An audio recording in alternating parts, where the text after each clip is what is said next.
वो इसको हम बोल रहे हैं कि सर शुक्रिया, शुक्रिया आपका। आपकी जो हमारी जो उम्मीदें थी आपने वो पूरी कर ली है, हमें सड़क पे ला के रखा, हमारा जो कैरियर था वो तबाह करके रखा है। We are thankful to the administration कि हमारी सारी जो डिमांड्स थी उनको उन्होंने मतलब खारिज कर दिया, रद्द कर दिया, हमारी एक भी डिमांड को सुना नहीं। तो हम अपने अपोजिशन पार्टी से कहना चाह रहे हैं, तुम लोग क्या कर रहे हो? किसी एक ने बोला कि इनके साथ नाइंसाफी हुई, उनसे भी मैं यही कहना चाहता हूँ, अपनी कुर्सी के लिए मत करो, तुम्हें बस अपने कैरियर की पड़ी है, इनको सोचो जो लोग तुम्हें कल वोट देंगे। फाइनेंस अकाउंट असिस्टेंट जो कि पिछले 47 डेज से जो है प्रोटेस्ट पे बैठे थे प्रेस कॉलोनी श्रीनगर में, जम्मू की बात करें या फिर कश्मीर की बात करें, मगर आपको बता दूं कि हाफ सेंचुरी होने से पहले ही 47 पे क्लीन बोल्ड कर दिया। आपको बता दूं कि जिस तरीके से फाइनेंस अकाउंट असिस्टेंट की बात करें, हमारी बहनें जो है वो भी प्रोटेस्ट पे बैठी थी 47 डेज से, और इसी के साथ साथ जो भाई हैं वो भी बैठे थे यहाँ पे। तो भाईजान आपसे समझने की कोशिश करेंगे, आपको जो है 47 डेज में जो है क्लीन बोल्ड कर दिया 50 बनाने से पहले, क्या कहेंगे? सर देखिए, we are thankful to government for spoiling our future, for ruining our future.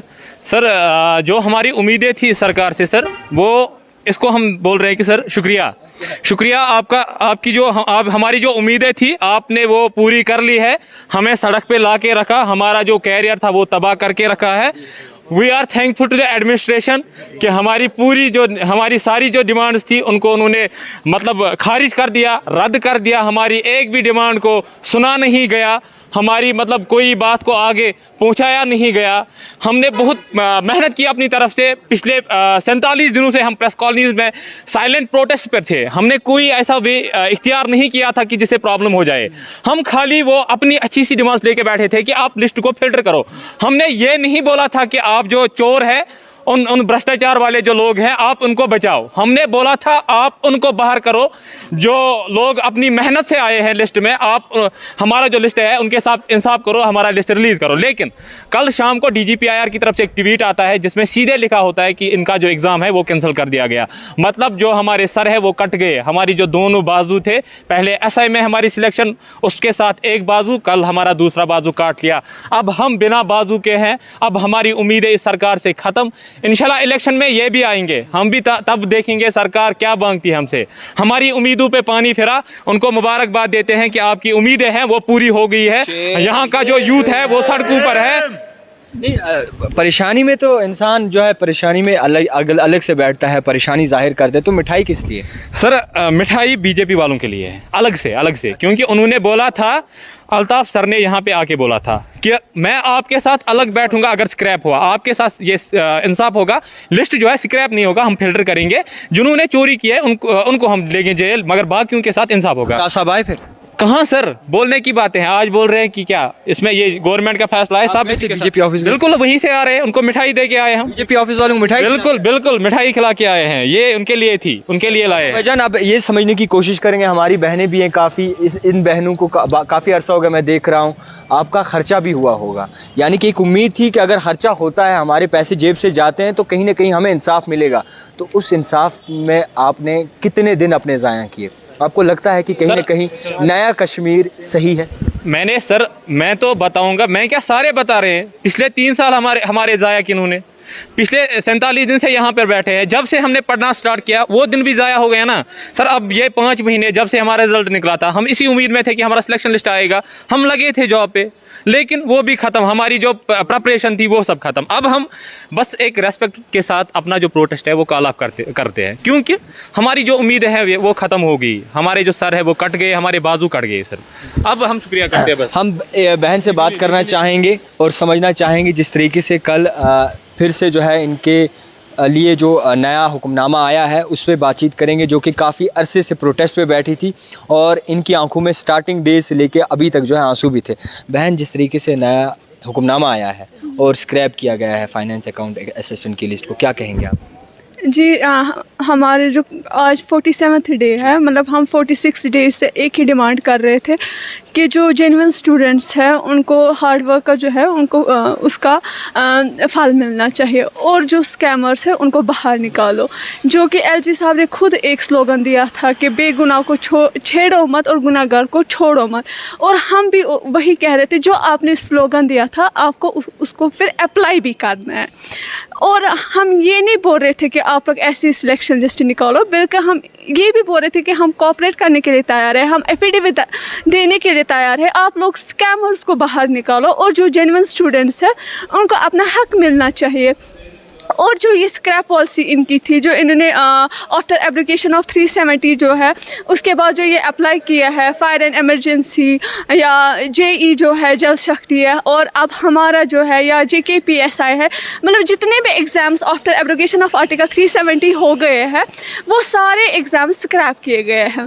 तो हमारी यही डिमांड थी कि ये जो स्क्रैप पॉलिसी इन्होंने जो अडॉप्ट किया था इसको मत कीजिए, ये पॉलिसी मत चलाए, क्योंकि इससे क्या होता है कि जो जेन्युइन स्टूडेंट्स होते हैं उनकी लाइफ ये बिल्कुल ये सबको पता है। अब जिस तरीके से आज आपने जो अपने प्रोटेस्ट खत्म करने की यहाँ पे कोशिश की है, क्या रहेगा? 47 डेज से आप यहाँ पे बैठे हुए। जी तो मतलब हमें जो होप थी ना वो ख़त्म हो गई है, वो सारा ख़त्म हो गया है। जो बीजेपी लीडर्स जो यहाँ पर थे या स्पोक्स पर्सन अल्ताफ ठाकुर, उन्होंने खुद बोला था, 3-4 बार बोला था कि इतनी ऐसी एश्योरेंस दी थी हमें कि मैं खून से लिख के देता हूँ कि ये स्क्रैप नहीं होगा। और जो भी इवन इतना बोला कि JKSSB ऑफिशियल्स इसमें मुलविस है उनको हम बाहर निकालेंगे। उन्होंने हमें यहाँ बैठ के उन्होंने हमें एश्योरेंस दी। बहुत बार हम एज ए डेलीगेशन उधर गए, वहाँ पर एश्योरेंस दी। उम्मीद बची है सरकार? नहीं, अब कुछ भी नहीं है, 0% है। इन्होंने हमारी ज़िंदगी ख़राब की है। जितने भी यहाँ पर स्टूडेंट्स, ये सिर्फ FA सिलेक्टेड की बात नहीं है, ये उन स्टूडेंट्स की बात है जो इससे पहले अपेयर हुए थे एग्ज़ाम, ये उन स्टूडेंट्स की बात है जो अभी न्यू कमर आ रहे हैं इस फील्ड में, ये उन स्टूडेंट्स की बात है जो इस एग्ज़ाम में ड्रॉप हुए थे। इवन जो बच्चे ड्रॉप हुए थे इस एग्ज़ाम में वो भी अब डर रहे हैं कि अगले एग्ज़ाम में हमारे साथ अब ऐसा ना हो। खैर, आपको बता दूं कि पिछले कई दिनों से लगातार आपको बता दूं कि प्रेस कॉलोनी का रुख करके बैठे थे जितने भी फाइनेंस अकाउंट असिस्टेंट हैं, और कहीं ना कहीं उम्मीद थी और इनका ये भी मानना था कि अगर हम अपने दिन यहाँ पे देते हैं, हम बैठे हैं, तो कहीं ना कहीं इनके लिए इनके हक़ में फ़ैसला होगा। मगर अफसोस की बात यह है कि कोई भी फ़ैसला इनके हक़ में नहीं था, और जो इतने दिन ये बैठे थे प्रेस कॉलोनी में वो सारे दिन जो है ज़ाया हो गए। क्या कहेंगे आप? मैं यही कहूँगा, बेगुनाह के साथ गुनहगार के साथ बेगुनाह को भी इंसाफ ना देने वालों मुर्दाबाद, रूलिंग पार्टी मुर्दाबाद। अगर तुमसे इंसाफ नहीं हो सकता तो कुर्सी छोड़ो और यहाँ से जाओ। मैं ये कहना चाहता हूँ, हमारे ऊपर ऐसे लोग हैं जो लूज़र हैं, लूज़र इन द सेंस वहाँ से इलेक्शन हार के यहाँ पे हमारे पर राज करते हैं और हमें इंसाफ नहीं देते हैं। मैं स्पेशली जम्मू के लोगों से कहना चाहता हूँ, ये जो बीजेपी वाले हैं कुछ भी नहीं है। इन्होंने यहाँ तक कुछ लीडर ने खुद बोला कि LG सर हमारी नहीं सुनते हैं, हमारी कुछ भी नहीं चलते हैं। अरे अगर तुम्हारी कुछ नहीं सुनते हैं, तुम्हारी कुछ नहीं चलते हैं, तो क्यों तुम बीजेपी से लड़ रहे हो? अपनी पार्टी बनाओ ना यहाँ पे, क्यों तुम उनके गुलाम बने हो? वो लोग तुम्हें हड्डी डाल रहे हैं और तुम खा रहे हो। छोड़ दो ना ये सब कुछ, हमें इंसाफ दो ना। हम 47 दिन से थे, तब तुम्हें बोला ऑन कैमरा, बोला बीजेपी के स्पोक्स पर्सन कविंदर गुप्ता, देवेंद्र रैना सब बोल रहे हैं कि तुम डटे रहो डटे रहो। अरे ये इसलिए हम डटे कि एकदम से तुम हमारा गधा काटोगे। यहाँ से पहले हमें खिला, बकरे की तरह बोलते हैं ना, बकरे को पहले कुछ खिला रहे थे, बोल रहे हैं डटे रहो, और लास्ट में काट दिया। ये लोग कुछ भी नहीं है ना, वाबस्ता है अब सरकार से। अरे कौन सी सरकार है यहाँ पे? किस सरकार से हमें वाबस्ता है? हाँ, सिर्फ हमें जो इंडियन कॉन्स्टिट्यूशन कहता है उससे हमारी हमें वाबस्ता है। हम कोर्ट में जाएंगे, हम देखेंगे हमें वहाँ से कितना इंसाफ मिलता है। ये सरकार वर्कार क्यों बांटी? मिठाइयाँ बांटी के तुम जिस काम के लिए यहाँ पे आए थे तुम उसमें कामयाब हो गए। तुम यहाँ पे इसीलिए आए थे कि यहाँ के लोगों को झूठ बोलो, 30,000 नौकरियाँ, 40,000 नौकरियाँ, 2 करोड़ नौकरियाँ। कौन सी 2 करोड़ नौकरियाँ दी आपने?